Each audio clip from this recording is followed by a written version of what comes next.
Good morning, peace, assalamu alaikum, hotep, namaste, jumbo, ashe, shalom, shalom.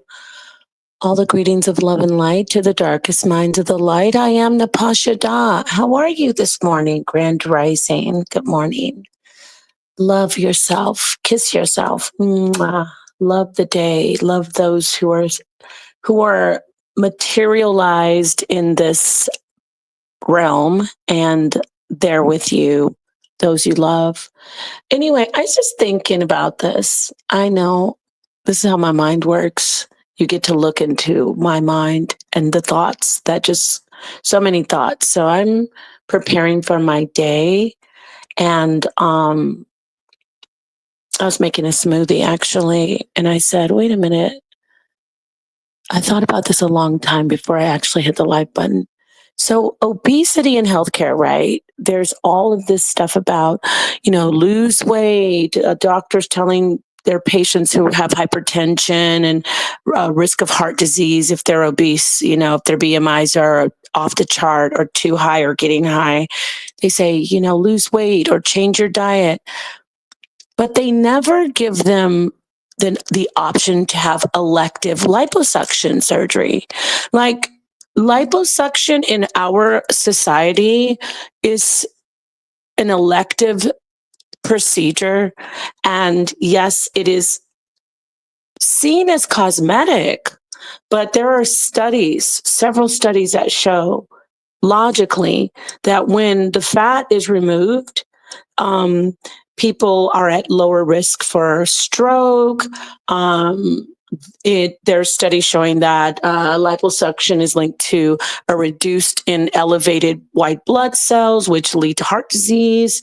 So many health benefits with liposuction, right? But it is not a primary procedure or alternative or solution in conventional mainstream healthcare for obese patients. Why? Why aren't these patients who are often told, you just got to lose some weight? Oh, you've got this and that. Yes, I understand all about visceral fat. However, when people start working out and losing weight, yes, they do lose visceral fat eventually, but the first fat that goes, this can be discussed or debated, is the fat that is external, on their frame. It's not the fat that is in their inside on their organs.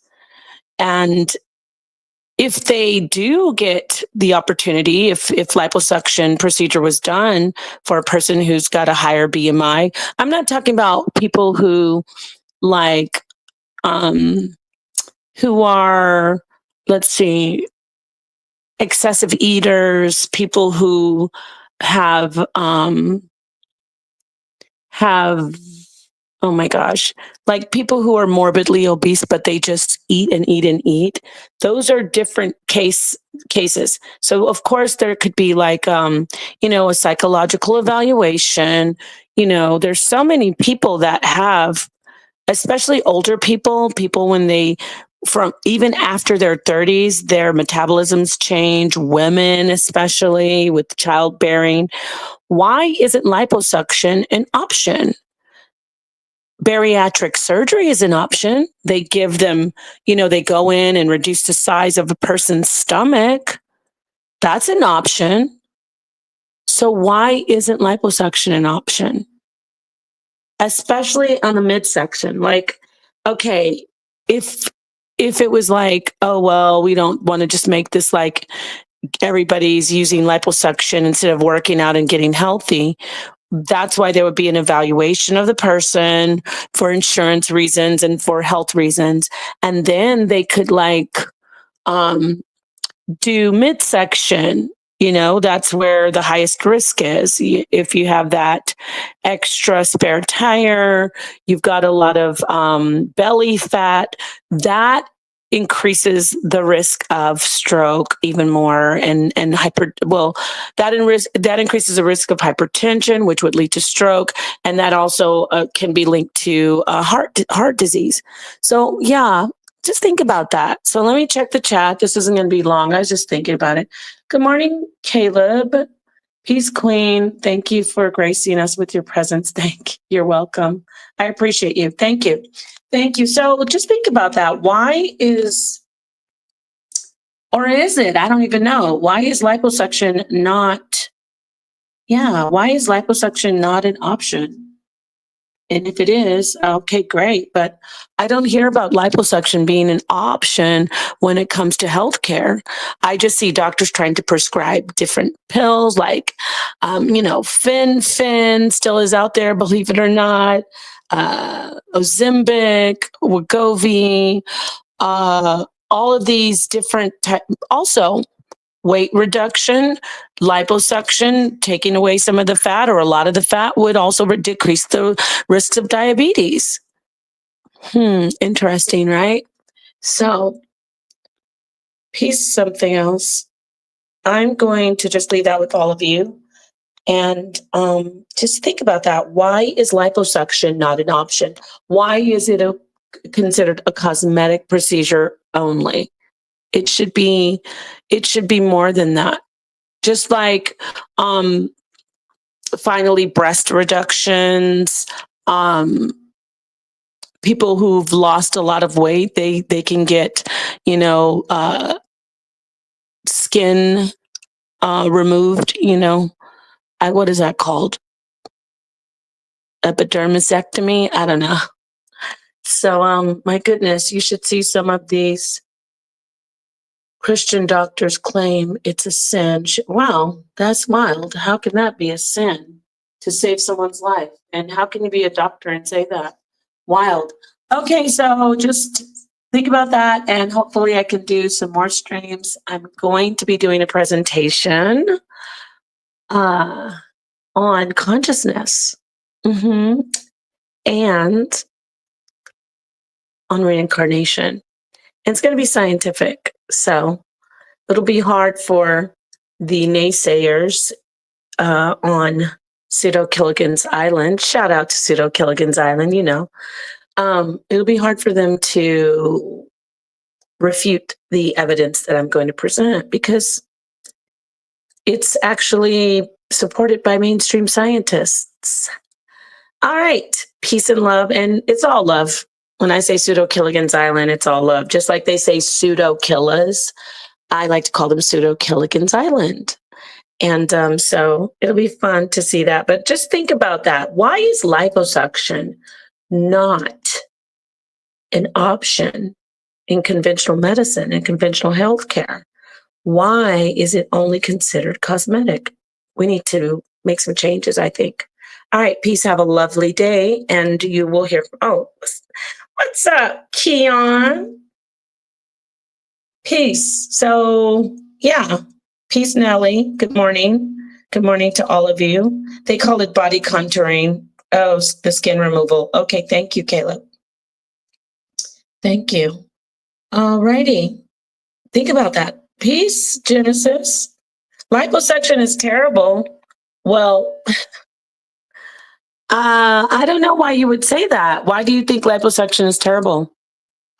I mean, considering, I'm not saying for someone who is like not really needing it, but people who are told by their doctors consistently that they're morbidly obese and that their life is in danger if they don't lose weight.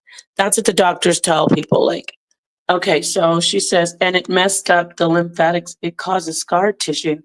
Well, there are different, of course, it may cause scar tissue. Yes, it does. But if you weigh out stroke, heart disease, different situations, if a person is morbidly obese and their life is in danger, they could have that option instead of the doctor just telling them, oh, you better just take this Wegovy or take this Ozempic or, let me do this and that. So I am obese. Okay. All right. So a lot of people who are told by their doctors that,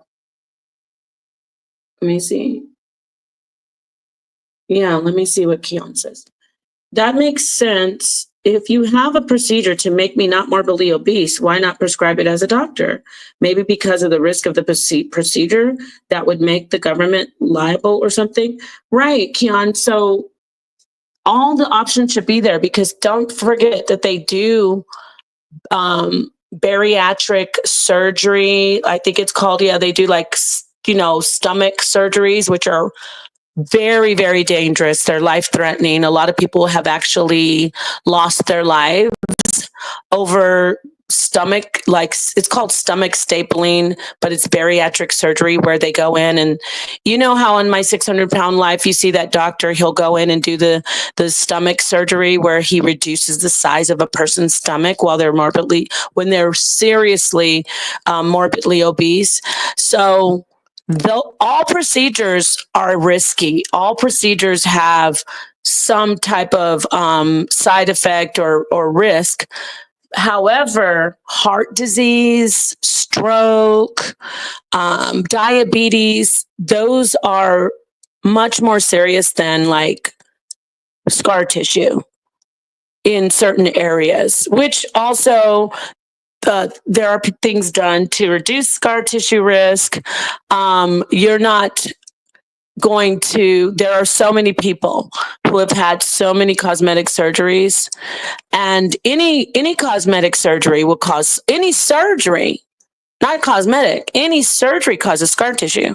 So scar tissue should definitely be a consideration, but that heart attack, stroke, dying of, have limb loss from diabetes, uh, death from diabetes, that is way more serious than having some scar tissue in, certain areas of your body. So that's just something that should be an option, I think, but it's something to think about. Let's see. Peace to you. Good morning, Pequash. Grand Rising. Let's see what our brother Pequash says. He says, being overweight is now the norm and accepted. Yeah, it is accepted, because now I'm going to put on my tinfoil hat, because there's a system that wants to, how do you say,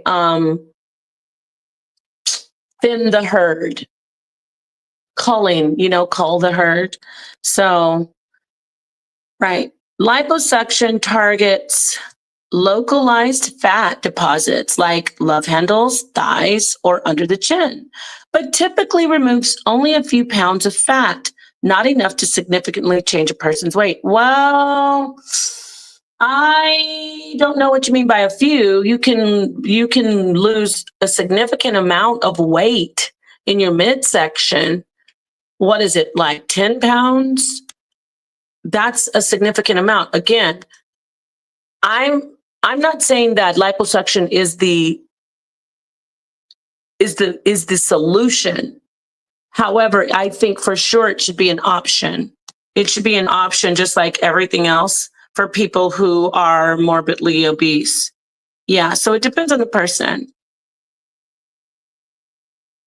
You can only sue over lipo if an injury happens during the surgery, which is just like any other surgery, right? Genesis says, the important fat doesn't get removed by lipo. It's pretty much a cosmetic thing. No, it's not pretty much a cosmetic thing. You need to do the research. I talked about visceral fat, but thank you for your comment. Visceral fat is very serious. It's it's the major issue. However, the fat that's removed with liposuction does decrease the risks of stroke. The fat that's removed, any fat that's removed from your body, decreases the risk of stroke.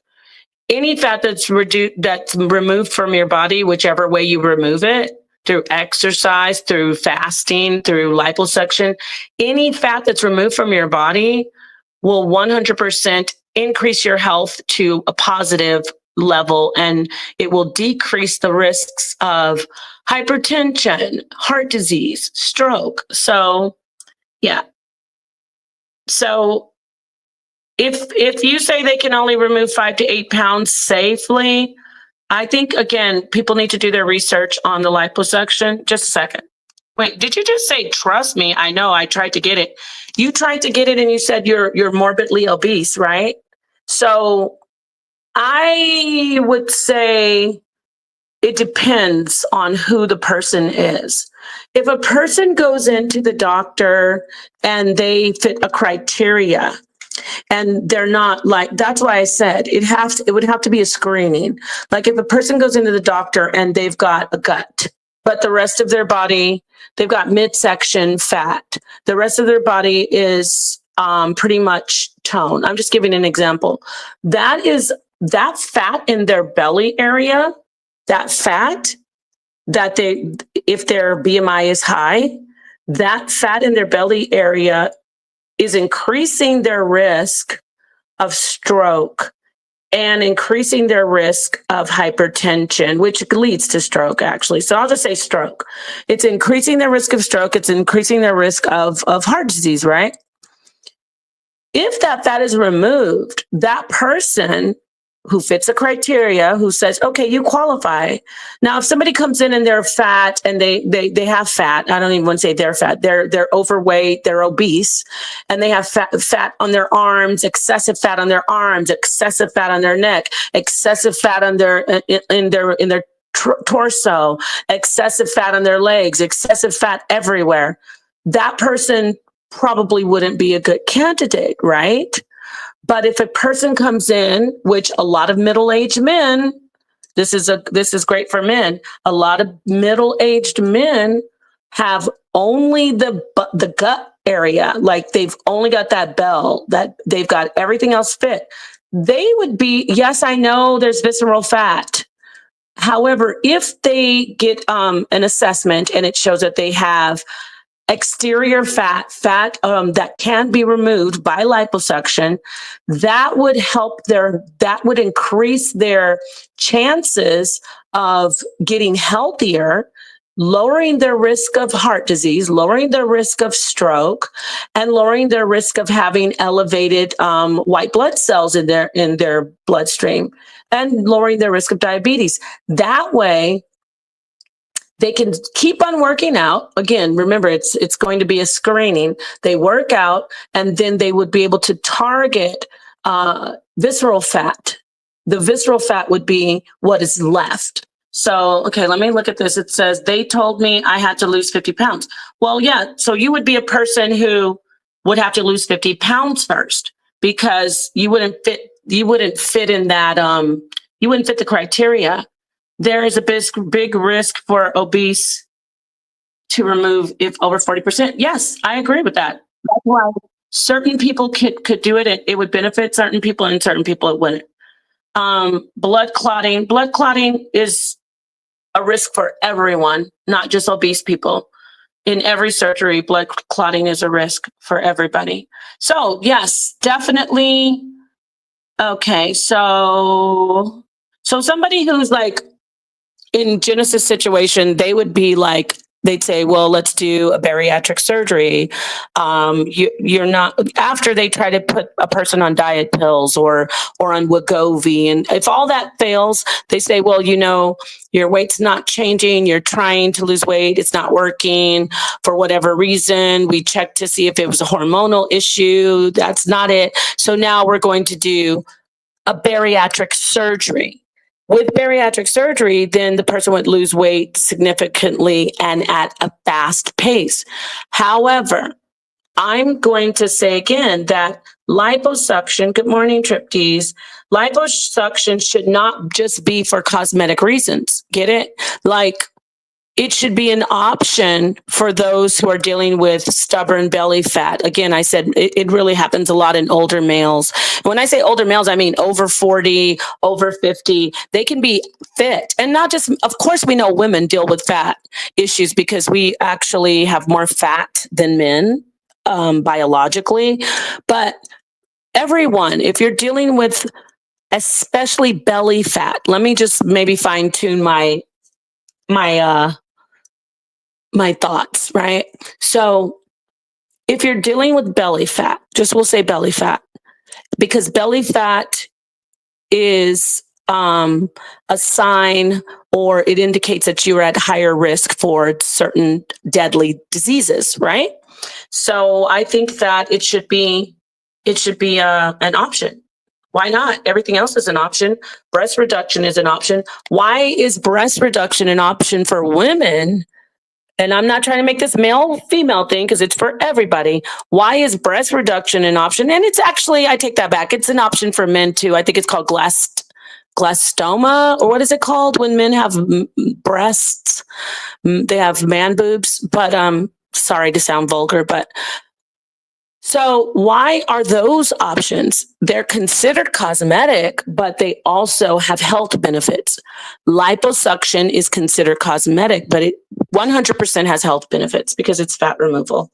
So yeah, let's see what else everybody's saying. But thank you. I like the input, but don't they also say people that get lipo stink? What? No, who says that? I don't know what. No, no, no. People who have a lipo don't stink. Like, that doesn't make sense. I think the BBL thing was said, and I don't even know if that's true. That's the BBL thing about stinking. And my theory, if BBLs do have cause people to have a bad odor, it would be because that area of the body, there are a lot of like scent glands in the butt region, right? There are glands in there that people, when I say a lot, they're not a lot, but there are scent glands. So perhaps some people who get that surgery, those glands are disturbed or manipulated or damaged. And that's my theory, because a surgery can't make you stink, but of course it's the butt. So there's what are they called? Wow, I used to know. Like pheromones are released from different regions of the body. Now, don't come for me and say, "Oh, she said pheromones come out of the butt." I'm not even 100% sure, but I know there are glands. There are scent glands in that whole region, and I'm talking about not just the butt, but like the what we call the undercarriage. I'm laughing. I'm so immature. But yeah, so I would think that's maybe linked to people saying the smell of people. But no, liposuction, no, that doesn't have anything to do with smell. Caleb says they say the stink for a lot of surgeries, including BBL, but it fades over time with proper hygiene and body healing. Eesh. So also, yes, that's a good point. Okay, so also with any surgery like liposuction or BBL or any type of surgery that is super invasive, you could possibly have drains. There's not possibly many many cosmetic surgeries, but not only cosmetic surgeries, require drains. They put little drains in the body, and that goes with even if you get people who get mastectomies. There are drains in the body placed into the body, and that's to let the swelling or any type of fluid like edema that occurs after a surgery, because remember that area has been disturbed. You're going in, you're cutting stuff up, you're moving stuff around, and the body reacts to that by sending extra fluid or pus to protect the area. Pus is filled with white blood cells, which are healing cells in our body, right? So with that understood, yeah, the drainage could definitely get a smell. Yeah, pretty rancid smell if it's not taken care of properly. So if a BBL is freshly done, so to speak, and it hasn't properly healed, because these women are always ready to run back into the street, most of them who are getting these surgeries, they're ready to get back up on the pole, and that can probably exacerbate an issue that already is underlying, like a wound that isn't fully healed, that got infected, and then you would have a bad odor from that. So, but as far as just the actual surgeries, no. Grand Rising, summer days. I like that, summer days. Pretty. Okay. Oh, wow. A guy who said he could breastfeed, huh? Oh, yeah, I know who it is. Trick D's, you're funny. Oh, there it is. Yes. Gyno. It's it's gynecomastia. Yeah, I can remember it. What did I call it? Something crazy. Yeah, because gyna would be mean woman, right? Or like female. And then gynecomastia, mastia is breast. So it's like developing breast like a woman, right? Or actually, I think gyno actually means uterus, but still, gynecomastia is when men develop breasts. Oh, no, no, no. Wait. Gynecomastia isn't the surgery, is it? Gynecomastia is the actual condition, I think. I'm not sure, but definitely thank you for that information. I could be wrong. You're probably right. Lipo is a part of BBL. I think it's drainage. Lipo is not actually the fat that's placed in the BBL comes from another part of the body. So that's where you would say it's part of the procedure, yes. But liposuction itself wouldn't cause a smell unless, because of the drains, somebody isn't healthy. They didn't take care of the wound and let it heal. But yes, liposuction comes first. They take the fat from one part of the body and they put it in the rear end of the woman, which is what it's the most dangerous surgery in the world, the most dangerous surgical procedure to get done. It's so dangerous. Like, I can't even imagine why anyone in the world would want to do a BBL. You're gambling with your life because it can result in a pulmonary embolism because there's so many arteries in that region. See, we laugh at the butt and we say, "Oh, the butt's so funny," but it's a very artery rich, so to speak, region of our body. And there's so many, there's so much of a risk that when they insert that fat back there, that fat, some of it, or an injection could go into the bloodstream, and that goes directly to your lungs, right to your lungs. And that's what causes, that's what makes it a mortal surgery, like, deadly. Let's see. That BBL surgery hits the whole center of the body. They get their breast done, lipo in center tummy tuck. Uh, no, they don't get their breast done all the time when they do BBL surgery. It depends. Some of them go in for, it's called a 360. So they do their breast, their belly, their back fat, and their butt in the center tummy tucks. And yeah, so if they just go in for a BBL, they don't do their breasts. The BBL affects the belly and the butt because the belly fat comes from there and it goes to the butt. I think also the faja wearing it for 19 hours a day is kind of gross. No, it's not gross.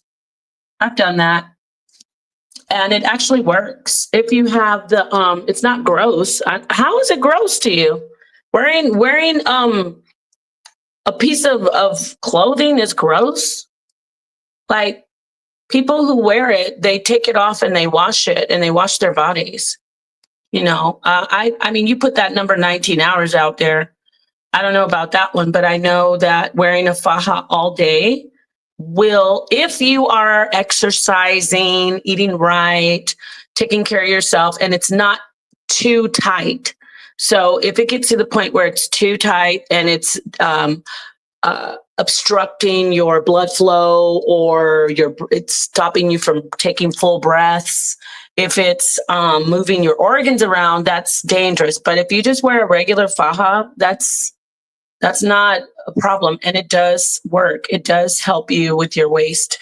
Because what happens, let me explain this to you about the faja. It's not a myth. It actually is correcting your posture as it, also, you will see some curvature, like indentation in your waist on the sides, but a faja is correcting your posture. And 9 times out of 10, your belly is looking bad, or that area is looking more frumpy and and dumpy because you're not standing up correctly. So a faja is really good if you don't use, if you're not, doing anything dangerous like putting on excessively small ones that don't match your body. Um, if you're using dirty ones, yeah, that would be gross. If you don't ever wash it, you just keep wearing it and wearing it, you're going to get a skin rash. Ugh, disgusting. And you're going to smell. So, but if you don't have to just have one faja, by the way. I must have like, I don't know, 30, 40. So yeah, they really do work if you do it correctly. Let me see what a peace been, Frank. You wearing a bloody faja with drainage. Ew. I don't know what you're talking, Genesis. What? They have to wear that waist trainer once they get their surgery to like keep everything, as I said, intact. But I'm sure people change the ones that they wear and they wash them. So no, no, no, no. That's gross. And you got to go to a nurse to massage all the areas. They get the work done at the, yeah, or you can learn how to do it yourself. I think you're speaking more of a corset. A faja is post-surgery thing. No, actually, Genesis, faja is the Spanish word for corset. So when you say faja, it's actually Spanish. It means corset. It's the same thing. So I know what you're talking about, but faja, they're using that word now in English. It's actually Spanish for corset. So yeah, I know what you're talking about. A faja is a corset. So let's see, what else? Ben, Frank, thank you for your comments. I love the information coming in. Respect to you, peace. Yeah, so we can talk more about this, but yes, I think that liposuction should be an option. But like Genesis said, it depends on the person. She said she tried and they told her to lose 40 pounds, right? So once you lose the 40 pounds, if you still have belly fat, I'm saying not just Genesis, anybody, if you're struggling, and there's so many people struggling with belly fat, it's because of diet and age and hormones. So it's not just something you can say, well, you better do some sit-ups. So, and when I say diet, I don't mean like people are pigging out.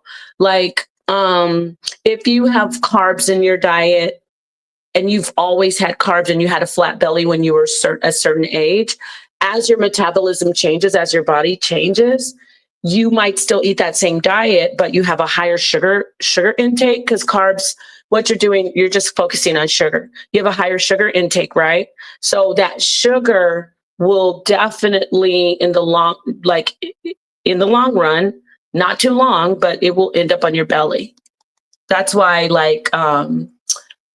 white bread, anything white is something you should avoid. Don't even white pasta. I mean, I'm not saying don't eat white pasta. It's delicious, but you could opt for like garbanzo bean pasta, spinach pasta,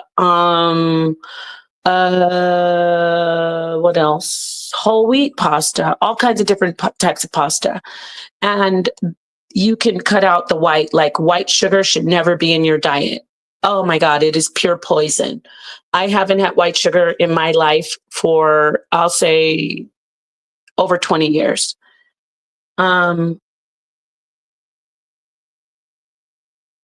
Anyway, so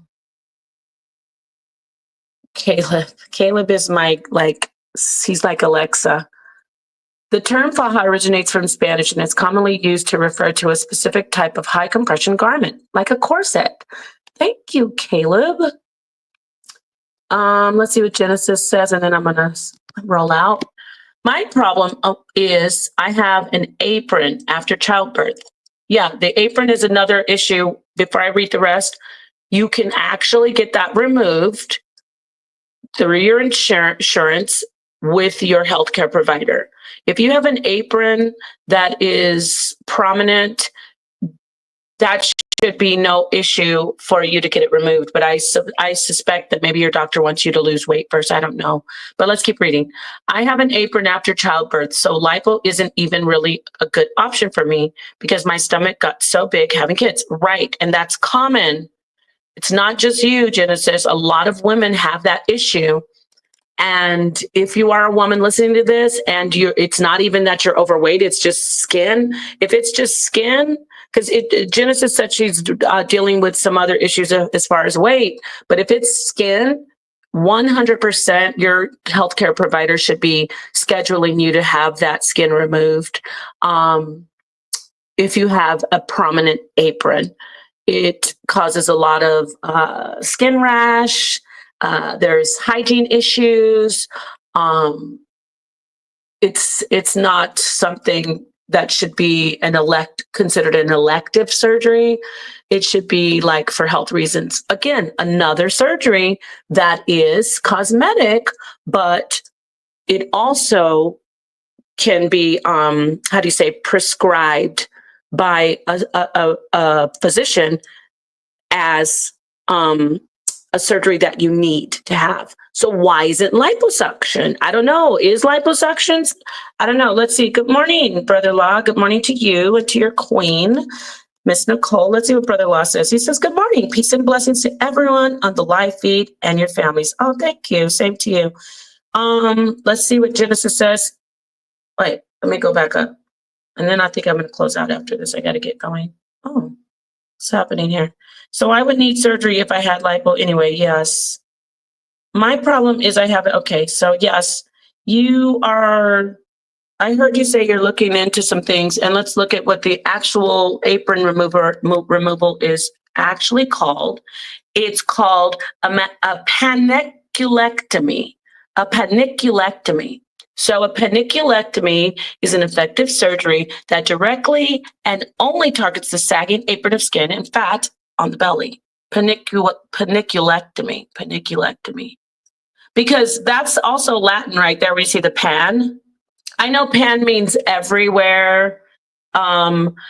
If you look at the root of the word, but it also means in Spanish, you say panza, like the stomach is a panza.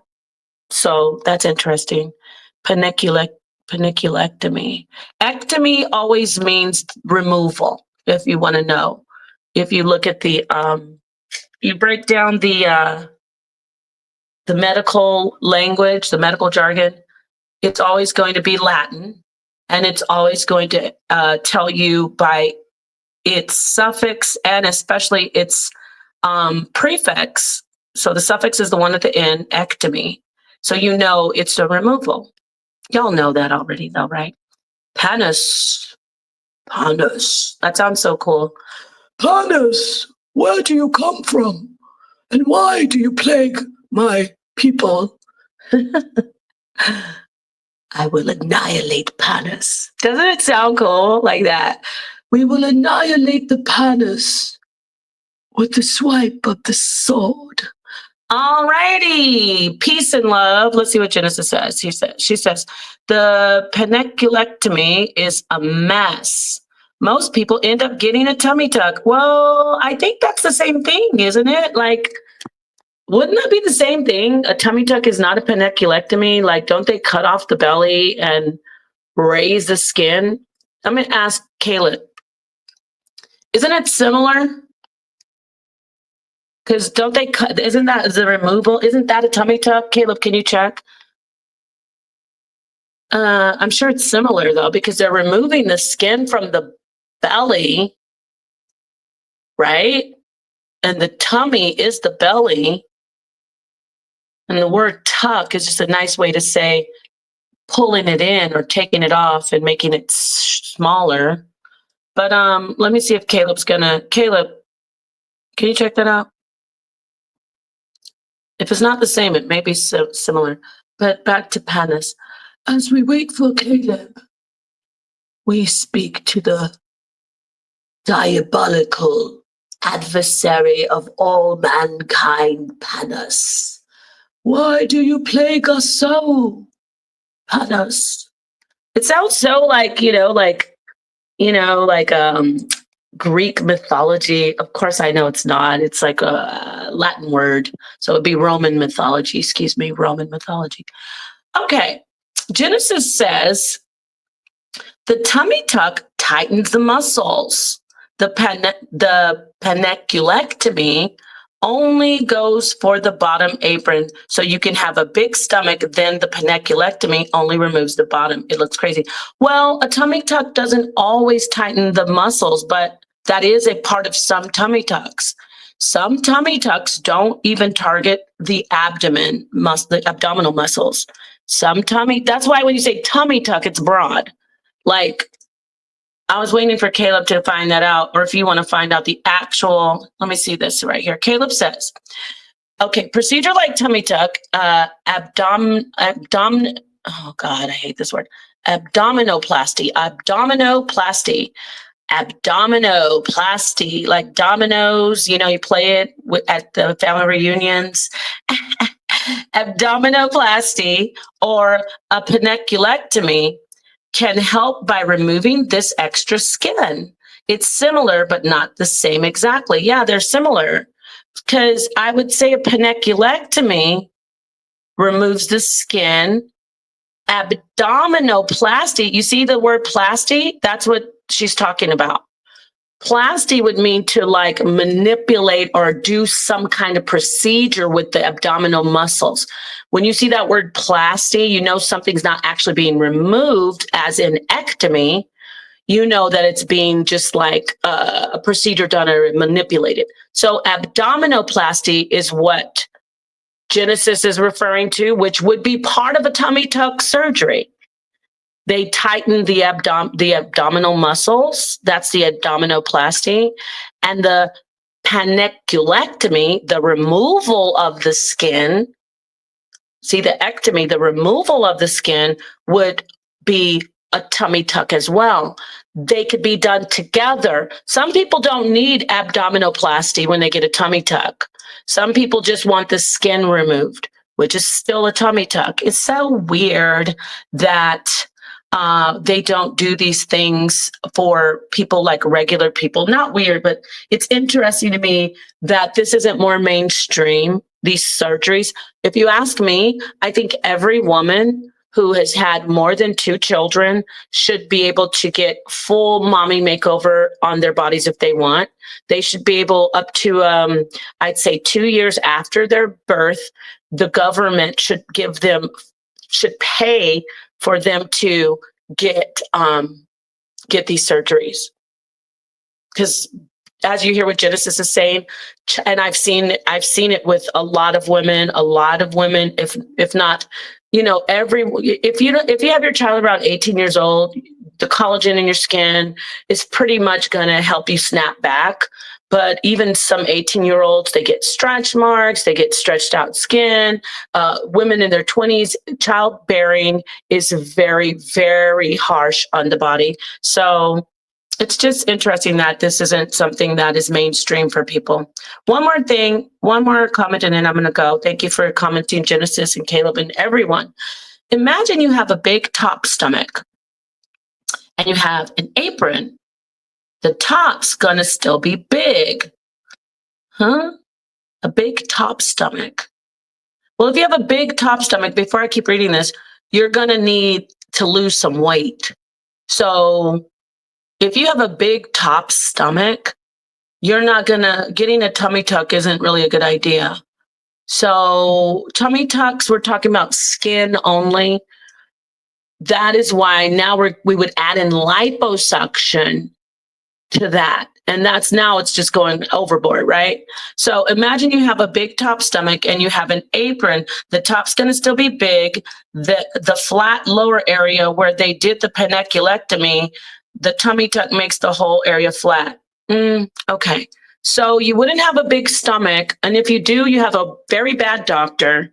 If you go to a plastic surgeon and he does a tummy tuck on you and you have a big stomach, he's doing you a disservice because the stomach's big and it's going to when the stomach gets smaller, if it ever does, right, you're going to have more loose skin.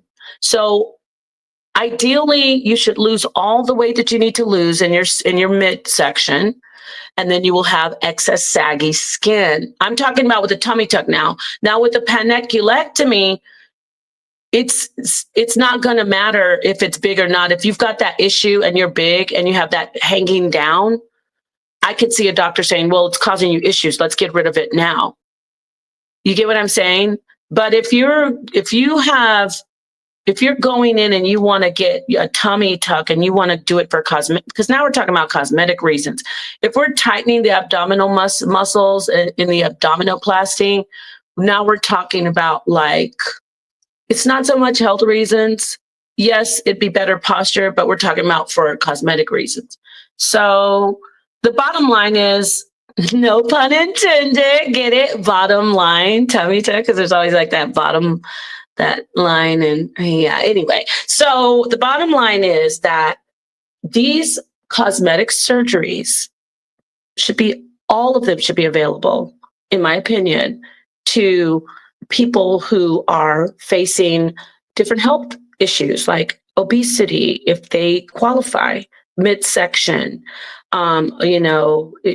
bigger midsection, aprons, what is it called? Gynecomastia with the men. Anything, all the cosmetic surgeries should be available.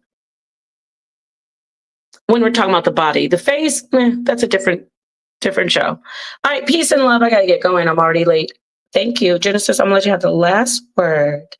It's like an internal corset that they do. Yes, it is. You're talking about the abdominoplasty. Yeah, it is. It holds you in. Yeah, that's why corsets are good. They help you with your posture. Everyone should be trying to, even men. I know they're like, that's not for men. Yes, it is. Men wear weight belts. Get it? So get a manly corset. It will help you with your posture. You will stand up straight. It will make your body look better. Aprons, like a Freemason or a chef apron. Oh yeah, that's exactly what we mean, Triptease. Peace, everybody. Have a wonderful, beautiful day. Thank you for your input. Peace, everybody, and have a great day. Hopefully I'll be able to do my show tonight on consciousness on the big screen. HOK. We'll see. Peace.